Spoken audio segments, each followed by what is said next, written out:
Welcome back to our Native Child Talks. Today we have a special guest, Maps Maponyane. I know you guys know him.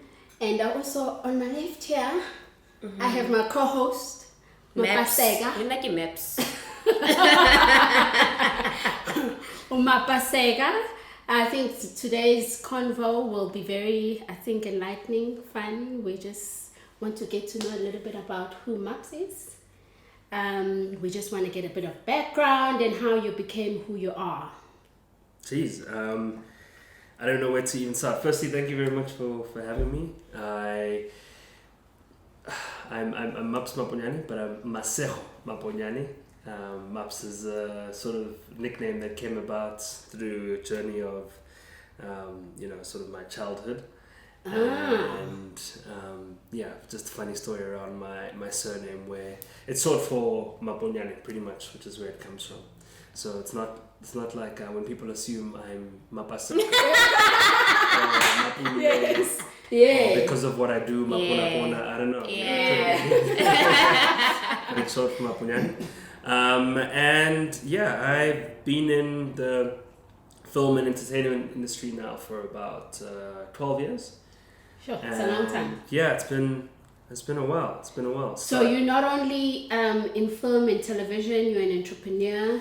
If you want everything, yeah. So I do TV presenting, acting, script writing, fashion design, creative consulting, MCing, hosting events. I'm a voiceover artist, restaurateur, a couple social enterprises that I run, and I think as a sum total, I'm just a curious person, and I love pushing my potential to as many different things as much as possible to reach that potential. And I have a number of interests, and I've just been fortunate enough that each thing has kind of worked out. Wow. So are you still doing fashion? Because you're saying you're doing what? Do you have a fashion label? So in fashion currently, it's been about 2 years since I last kind of did a collection for brand, but I creative consult for a lot of different brands, come on as a creative director for different brands, and we'll do collections. I still kind of do that. I've got a couple collection collaborations I'll be doing soon with a couple brands. Nice. And I think in a few years I might just sit down and focus on my own label again. I've done it here and there. Yeah. Just little capsule collections, but I think in a few years So will be about time. Oh wow, okay. So when you talk about fashion, I remember something there. I used to work at Markham. Yes. I Yes. think it was Did an ad campaign for Markham. Yes, a couple I ad used to campaigns. say. Yeah. So I once saw you at the Sentence store, and I always thought, were you a model, or was it just what you're talking about being a consultant and all those things? Yeah. I think at the time I was actually... Because your face was inside Yes, I think... The Markham. yes, the grooming section. I think at the time I was model, but I think with Markham in particular in that store, I had just become the ambassador for Yoop Yes. the cologne. The cologne, yeah. And That's so- why I said the grooming section, because I And used so to work my at the face grooming. was in that whole grooming section, Yes. and then I also did a campaign for Markham for clothing on the other Look side. at you. Yeah. Come a long way. So how long ago was that? We're talking While ago. 2013, Yeah, it's 2013. 7 years ago. Wow. Yeah. The same year, Mapasega came to me there and said they call me Maps as well. In Seoul, She did? but she won't remember that. Me. He's lying. He is lying. So when you talk about everything that you've been doing and everything that you are doing, we hear a lot of people saying that you must open up the industry. And what's your take on that? Because I admire someone like you who's trying everything. And I mean, if you can, why not? Yeah. I think it's less about trying everything, but I've just been trying to create a bit of a ecosystem around my interests. Okay. I don't prescribe to you having to just be one thing and stick to one thing, especially in an industry and in the climate of South African economy, where we're literally going from place to place in film and entertainment where that's how we're trying to get the next job, just kind of like asking and hoping we'll get the next job. I think after going through an initial, period in, TV presenting and modeling and acting of just always hoping to get the next job, I always wanted to think of how can I be the one in power where I don't have my work dependent in the hands of someone else, but how do I become the one that determines when I'll get the next job and kind of be in more control of that. And it was always about figuring that out, how do you become, I guess also how do you have more ownership over what you do, but more than that, be able to create several streams of income. That's to me sounds very much entrepreneurial. Have you always had that? So that's literally what I was saying. So I've always been an entrepreneur at heart.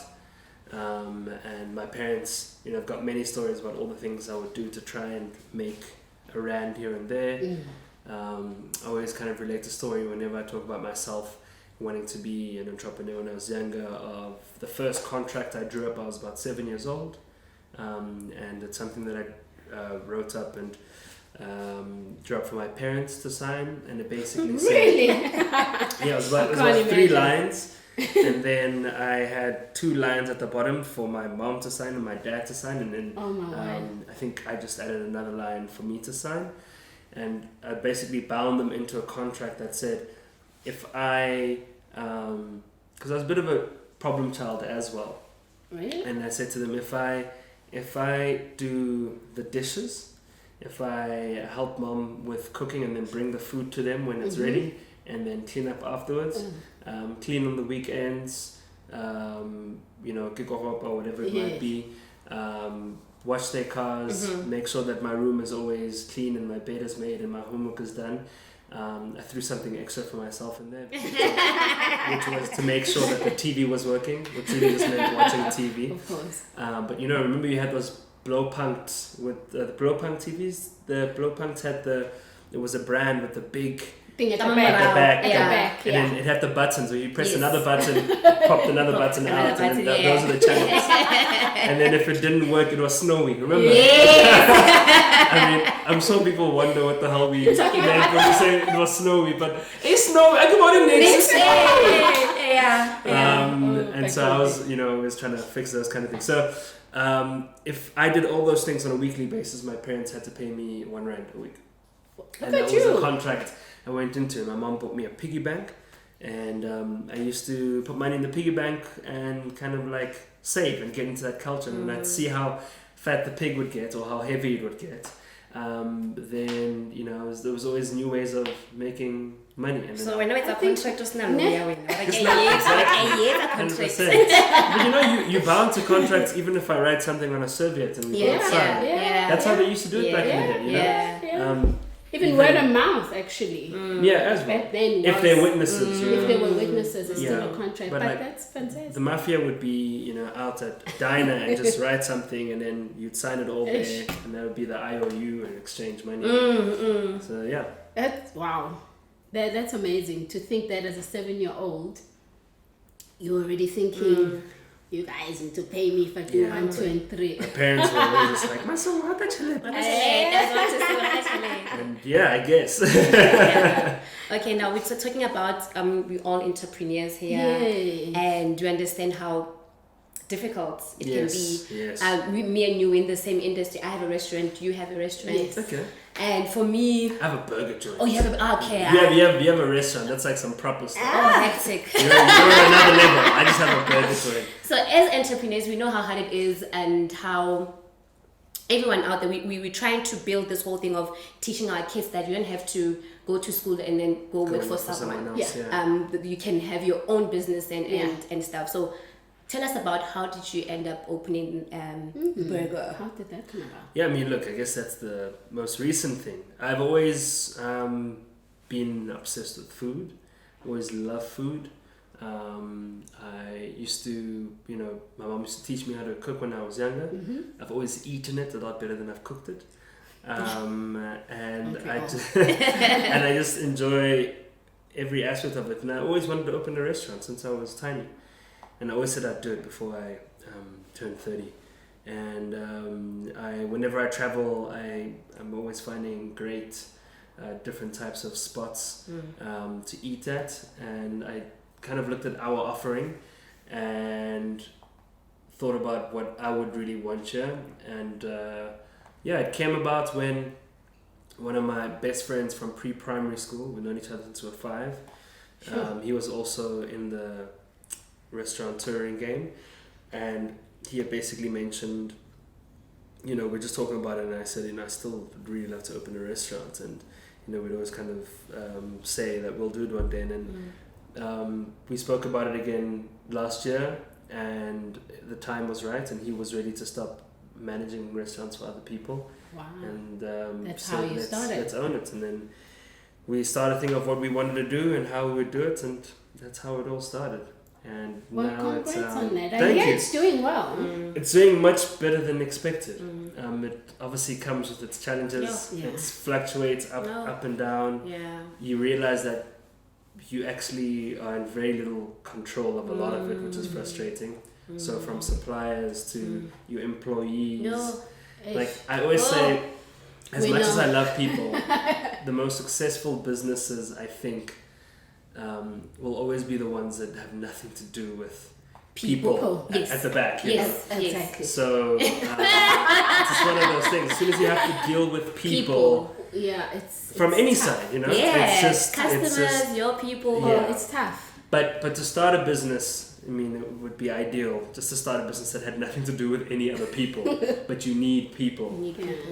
So the best thing to just try and combat all those frustrations that may come with people is to just create an environment that they enjoy as much as possible. And from that, hopefully, you start to align, or they start to align with your goals and care about the business as much as you do because of how much you care about them and invest in them. And eventually, when you do that with people, they invest in you. And then hopefully we have the same kind of goal and purpose and mission to both make, or to all make, a success of something. Yeah. And I also, for me, from my own experience, I think it's important to employ people that love what they do. Because often we just want to employ people that need a job but are not necessarily in line with your business, I don't know, either ethics or vision or whatever. But I guess with the restaurants, and not really, but not everyone wants to be a waitress or a waiter or to But you can't. You know what I mean? But Like, I think, and some of you are trying to say, but I think at the end of the day, that still is determined on how you treat those people and how you invest in them. So you could love. I fully agree. I fully agree. I see where you're going with it. But you could hate working for me. yeah. You know. Yeah. And then I actually end up killing your passion for it. But you could not want to be a waiter or waitress, and then I create such a great environment for it, and you start to enjoy it, and you get paid well. Yeah. Then it could be something that we just all love doing. Yeah. You know. Yeah. So, that's why I also try and know every part of the value chain, every part of the business, and I'll do that. And when I'm at the restaurant, I'll be cleaning the floor. That's thanks to my mom. You know, nothing's too long. Go up, get on your knees, do what you gotta do. Pick up whatever needs to be picked up. It's your wait business. the tables, all of that. Yeah. It's your business, and you also need to remind them that you, as much as you value them, you can do their job just as well as them. Definitely. So don't try and take advantage or whatever it might be. Do you find it, are you there all the time? I'm there very often. I can't be there all the time because I travel a lot, but I'm there if I'm in town. But do you find it better when you're there than always when better. But any restaurant, but any business really, but any restaurant especially will always be more successful when it's owner. Hair salons are the same. Yes. Hair salons are the same. Now I want to exactly touch what on. you mean. My hair salon was a huge success. I'm kidding. Now I want to touch on. You were named GQ's most. Jeez, this is 9 years sexiest ago. Man. No, GQ's best dressed man. Best dressed man. Yes, Cosmos. Yes. That's why Mapona. Now, so tell me, has that changed the way people treat you, do you think? Did that? I know it was a I was while gonna ago. say that would have been. Did that change the way people Which treated one? you? Which what are we? Cosmo. Cosmo or GQ or? Cosmo first. Cosmo. Mapona first. I think to a certain extent, you end up being a bit of a, what's the word? An object, so to speak. Women know what you're talking You about. become objectified. That's Yeah. what I'm Yeah. looking for, sorry. Yeah. And yeah, I think it's It's uncomfortable. for me it's uncomfortable because I'm already quite an introvert. Yeah. I at that age was still quite painfully awkward, shy. I'm quite a shy person, and when I always joke that when I was in school, I never got any attention really, so to speak. So it was always weird for me to ever see myself, and still is weird for me to see myself in that light. Sorry, no matter how often it happens, no matter how, daily, hourly the compliments come in. Yeah. It's something you still kind of like Can't brush get off, used can't to get it, used yeah. to. I always joke that I was the head boy, general, captain, main man of the friend zone. And so to come out and be on the other side of that is always quite funny. But I think I'm very kind of like internally and mentally like very complicated. And No, I just know believe that it. certain things like don't really matter much to me. And something like that, it's something I've said numerous times as well as a joke, that it's a very awkward thing to have, and I always equate it to sleeping with the Queen of England, right? And I can How so? explain. It's not something you work towards, trying to be Yes. sexiest man, but if it happens, I guess it's an honor. Like, Yeah. what do you Yeah. what do you do? What with do you that? do to And lose? if you see with the Queen of England, it's like not something you really want to work towards. But if it happens, well, God save the Queen. Now, when we talk about that, and Yeah. you look like the type of person who takes care of himself, Yeah. do you gym, eat Grooming. well, and grooming? Like sometimes people think for a guy to look neat and take care of their nails and look good all the time. Do you Don't look take at care them. of your Yeah, he does. I mean, I think I just I'm okay. Yeah, like all those things. Some men think, it's too girly, or Yeah, it's too good. Yeah. It's not manly enough. Look, What's your take? I think my take is just to look after yourself Yeah. as much as you can. Do you gym? Appearance is really important. I don't gym enough. So last year I maybe gymmed about 2 times the whole year. But that's because of... oh, you thought I was going to say a week? No, I mean like the whole year. No. This year I've been to the gym last year. once, but I will start. Yeah. I'll start very soon. Your schedule just like gets in the way in a big way, and when you're running a restaurant, I know, yeah. that encourages enough weight loss. And also, do you eat well when you're running a restaurant? That also goes out the window. When you're on productions, on sets, and No. everything, that goes out the window. Yeah. So it becomes very hard. But I just try not. I try not take the piss, in a sense that I'm kind of lucky that I've always been quite athletic and played a lot of sports when I was growing up, and fast metabolism and all of that. But as you get older, obviously that catches up with you, and you realize that. But I still kind of eat whatever I want, but I'm not stupid, and I won't eat takeout every single day. And You're have still sensible. Still quite sensible. Still drink a lot of water. I do my cardio when I'm running at the airport to catch my flights. Pretty much every other day. Eat my grapes. Big pardon. And now and again, just to I'll stretch quite often. I think meditating keeps me in check, and if I can, I might do push-ups here and there. But otherwise, no, I'm not the gym freak people would expect me to be. I intend to try and get into that habit of being a bit of a gym bunny and completely changing my physical appearance. But right now, I'm kind of riding the genetic lottery right now. Yeah. But I know that goes out the window at a certain stage.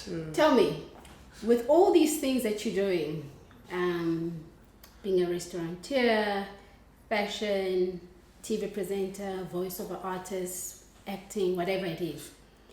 If you were to only have one, which one would it be? At the core of who you are, Ooh. which is the one that you feel like, I feel like I'd be miserable if I lived without. I think I'd be a social worker. I think I'd be a social worker. It would be between that. The thing is that, remember, I do all those other things because I love to create. So my biggest thing through all those things is being able to create and be able to be a part of creating amazing, dope, rad things, whatever it might be.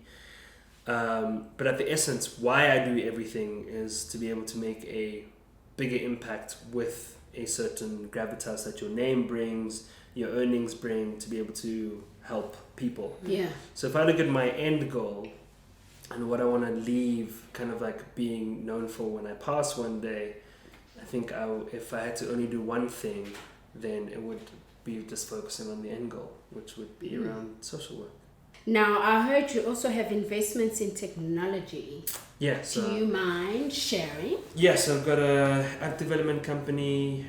We've been around for a few years. I have a artificial intelligence and machine learning company. We pretty much build products around marketing using AI and ML for different brands. And then in app development, we were called Silicon Maponyanes. We basically develop different apps, but we also find great businesses that we invest in as well. So in the venture capitalism space as well, and just invest in other businesses. Like one of the random things is that I own a bakery, and we supply baked goods to different companies, on different restaurants and kind of food retail, but. Yeah, those are things quietly always done inside. No one knows all the business stuff really. The restaurant was one of the few things that I ever kind of let out. Yeah. Wow. Yeah. People don't. You never know. You never know. So that's why I think we're so lucky to have you, so that we can just get to learn a little bit about who you are. Because I think other people will see maybe just the modeling, and others will see, TV work. Your TV work. Others will maybe know your Instagram following.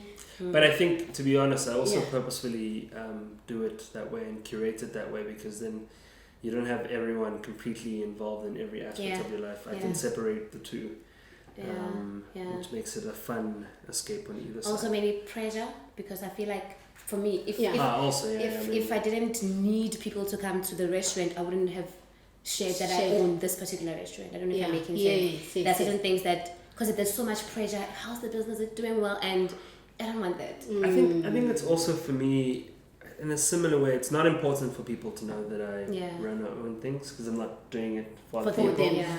A, and then B, I think I also like a certain gratification of people being able to use certain things or certain services or whatever it might be without them knowing I'm involved, and then you can ascertain the most kind of honest experience from the usage and thoughts on it and all of that. And it's quite nice when people are saying, I don't know, this is one of my favorite apps or whatever it is, and you quietly just like I'm behind them.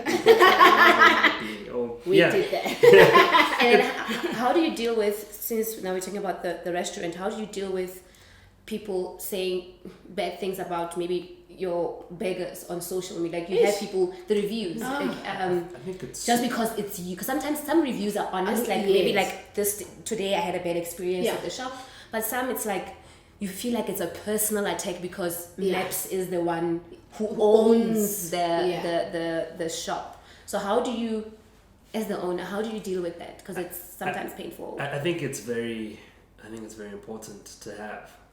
I'm quite grateful for that, to be honest, because I prefer the brutal kind of honesty, or you can see when some people are also just being mean, but I always will deal with it as calmly as possible, and hopefully try put it into perspective for them, kind of what they're saying and how they're saying it. And if people come in with rage, I think I'll always calm down that rage and kind of come to a good compromise. I always try and deal with business complaints the way I wish businesses would deal with their complaints in public. Yeah. You know? Not generic responses or any of that. Like, how do you personally get involved and actually, you know, be able to address things like that. So obviously, you know, I'm one of those people who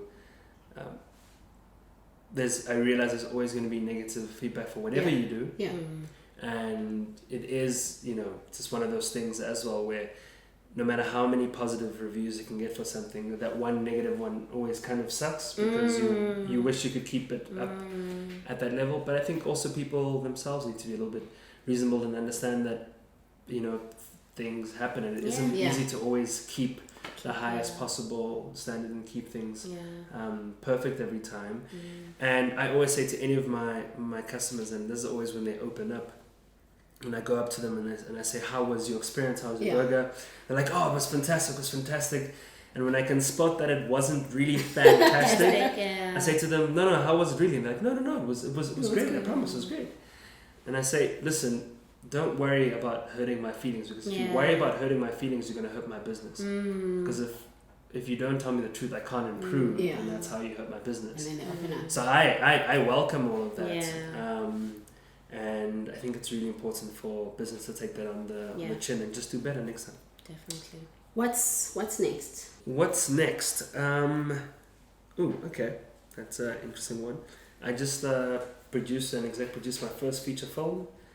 Co-produced with Terry Peto and directed by Akina Motoso. Wow, and doing big things, huh? And it comes out later this year. We just got it in the can now. We just started with post-production. Should be kind of done with that in a few months, and then we'll do a little bit of the festival circuit, and then comes out at the end of the year. It's going to be called Courting Anati, and it's a local law romantic comedy. Law? Law, yeah. Oh, okay. So shot in Joburg, and yeah, really, really excited to see how it goes, but it's fun. Congrats on that. I think that well done so on it's that. my first producer and exec producer sort of credit on a film. And I think it's really awesome to be able to work in that space, realize the challenges, and then see how you can kind of help to make it a little bit easier, because it's so hard to get funding and support for things in films. So sometimes you just have to put the backing in yourself and really show through that you're serious about it and what the potential it holds. Otherwise we'll be waiting forever to try and That's true. She would know. That's one of the things that's next, and then maybe one or two other buns outs, who knows. We'll see, but definitely we'll dabble a bit more in that restaurateuring industry, if it's not just another. It's a good business because people are always eating. Yeah, people are always eating, but it's also probably the hardest time in food retail right now. It's people don't really have money, no disposable income. The takeaway industry is starting to grow in such a big way where people don't have to leave their houses and waste petrol and go somewhere else. And kind of seeing. I think we need a support group. So before we let you go, I've got 5 questions for you. Okay. The first one would be, if there was a closet fire and you could only take one thing, what would it be? And I could only take one thing. Do I already have my glasses on my face? Because I can't see anything without them. Let's say you have them. Let's say I have them. Oof.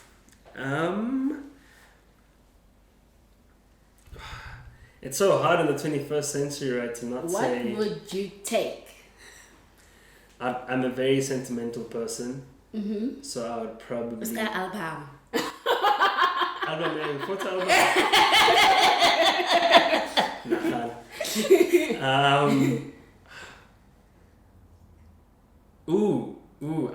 I would take as much of my art as possible and run. Your art? Yeah, I collect art and I love my art. It's like my I would grab my art, take as many pieces as I can with my walls and leave with my art. Good answer. Because I feel like the phone stuff is on cloud, so you can always. Exactly my reason. Yeah, you can get it. And you know, with Samsung, And that's it. all good. That's all sorted. So I was like, oh yeah, I'll put it on the phone. It's probably in the cloud. Yeah. Art. Okay. Okay, tennis or soccer? Soccer. Oh. Why would it be tennis? Just Soccer. wouldn't know. We wouldn't know. Soccer. Why? Wow, but, I think my kids. No, that's not like tennis. no, soccer. Soccer's in my blood. Soccer's my family. I grew up on soccer. Okay. Can you play? Can you Yes, play I soccer? can play soccer, yeah. Oh. Next one. Okay. The next one is complete the sentence. I love Oh, is that where the sentence is ending? da da da da. Um, Dot dot dot. Right now.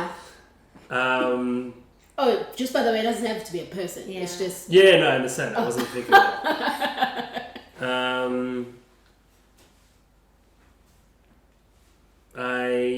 come on. I love my life. That's a good one. That's a good one.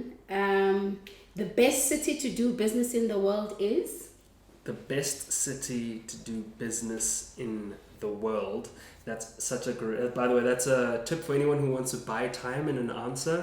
You repeat it really slowly. Beauty pageants have like absolutely nailed it. If you could save the world, what would you do? Thank you very much for the question. Good evening, ladies and gentlemen. Yes, they're trying to think. If I could save the world, I would. By then, you've got the paragraph ready. So, or they say, could you please repeat the question? So, with saying that, could you please repeat the question? The best city in the world to do The business. best city in the world to do business is, for me, New York. Yes, I agree. New I York. agree with that. Love New York. Love the energy. Yeah, things just get done. People are on top of it, and yeah, business is business. You know, there's nothing else in between. And yeah, Anything else maybe you want to throw in there? Lesotho, Botswana. Lesotho, Botswana. Botswana. Why? Are you Botswana? Yeah, in Botswana. Okay. Oh. Got some family heritage in Botswana. I go to Botswana very often to go see family. Lesotho, I've got a little bit of an attachment to because of another piece of family there. But my brother used to be a professional snowboarder, of all things. No way. And you know, athletes Lesotho, ski on Lesotho and yeah. everything in the mountains. There's the only place you'll get with snow around southern Africa. Okay. Actually, I'm glad you touched up on Lesotho. that you've got a What is brother. How come we've You better never got seen that. him? I couldn't that. Die bergen got Okay, so I can Japanese. I maybe you just haven't looked hard enough. My brother, 6 years older than me. His name's Maponyanes. Yolo or hota. Okay. He's the one that looks like Pharrell. Yeah. Pharrell.